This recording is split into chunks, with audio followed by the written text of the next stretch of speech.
This is a video about a story from NPR discussing the National Football League's concussion case or class action suit. Now, this case, as I said, is a class action suit, which means it's a group of people who have similar injuries or similar claims with a similar product or action, and they all come together, bring their lawsuits together in a mass tort litigation or a multi-district litigation claim. So in this case, it's both multi-district and a multi-mass tort litigation. So uh, this is the settlement that has been reached in this case, which was reached in 2015. Retired players from the NFL and the NFL came to a settlement that became known as the uh, NFL concussion litigation. This settlement was reached in the Third District Court of Appeals, and that's right there, up there where number 3 is in Pennsylvania.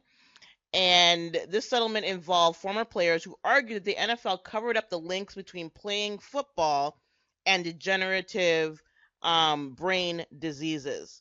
This settlement involves approximately 20,000 former players who have joined together in a class action suit against the NFL. Some of the retired players decided not to join the class action lawsuit and appealed the settlement that was reached in 2015. In December of 2016, the Supreme Court denied those appeals, and you see the actual masthead from the Supreme Court denying the appeals here. They are highlighted, and it says certiorari denied. Let me explain what that means. When the Supreme Court denies an appeal, it's called denying certiorari, denying cert. It means the Supreme Court is using its discretion not to hear a case. And you don't have an appeal to the Supreme Court as a matter of right. It is if the Supreme Court decides to take on your case. Usually the Supreme Court will, and they don't have to explain why they're doing it or not doing it. They can just say, we deny cert or we deny certiorari. You actually do what's called a writ of certiorari. That's the actual appeal that goes up to the higher levels and goes up to the Supreme Court. Usually the Supreme Court decides to take on a case when it's an important legal question that needs to be cleared up. And if they don't feel that that is something that's there, normally they won't take it. But we really don't know the reason why they do not take things. The retired players that dissented said that the reason why they wanted to break off in their own was because they believed that the settlement as it was reached unfavorably favored current athletes and left thousands of other athletes basically out in the cold if they got diagnosed with neurological diseases. And that was the reason that they dissented. But unfortunately, the settlement for them, the settlement is going to stand. And the settlement is $1 billion, and that's for the whole group. $1 billion for any kind of payments for various neurological problems that these athletes may develop either while they're playing or after retirement. Here's a breakdown of some of the diseases that are covered in the settlement, and basically these are the figures for the most that somebody can be awarded for any particular type of disease. And you see the levels right there, and the different diseases that these athletes are suffering from or they believe they may suffer from. So in many ways, this is a labor dispute between the NFL and the NFL players. The players argued that the NFL breached their duty of care to keep their workplace safe because they knew several years ago that there's an inherent risk in just playing football of neurological damage, and they didn't keep their players safe, basically, is what they're saying.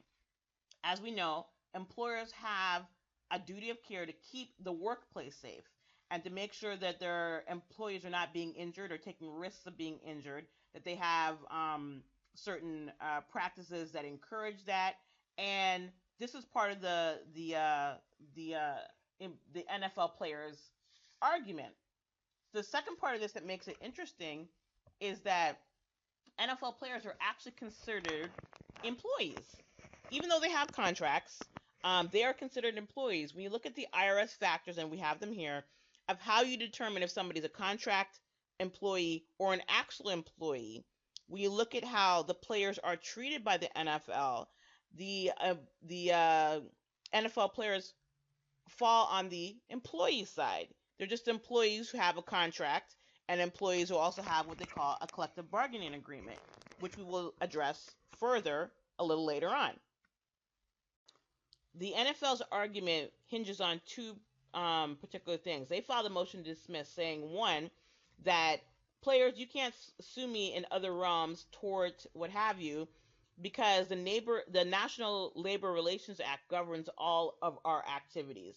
The National Labor Relations Act covers all trade, union, labor law, collective bargaining agreements, and unfair labor practices in the country. So you can't use other things. You can only sue me or deal with me under here.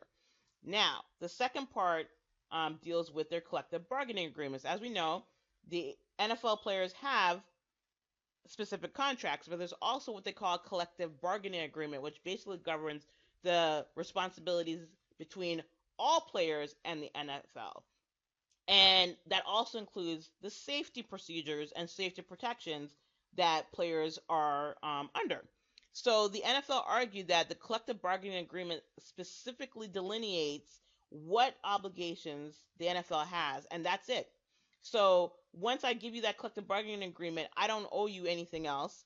That any other workplace hazards or workplace safety concerns are all under there, and I don't have any other obligations further than that. Well, it seems like not so much that their argument failed, but it seems like before these parties actually got to argue this, they actually came to a settlement.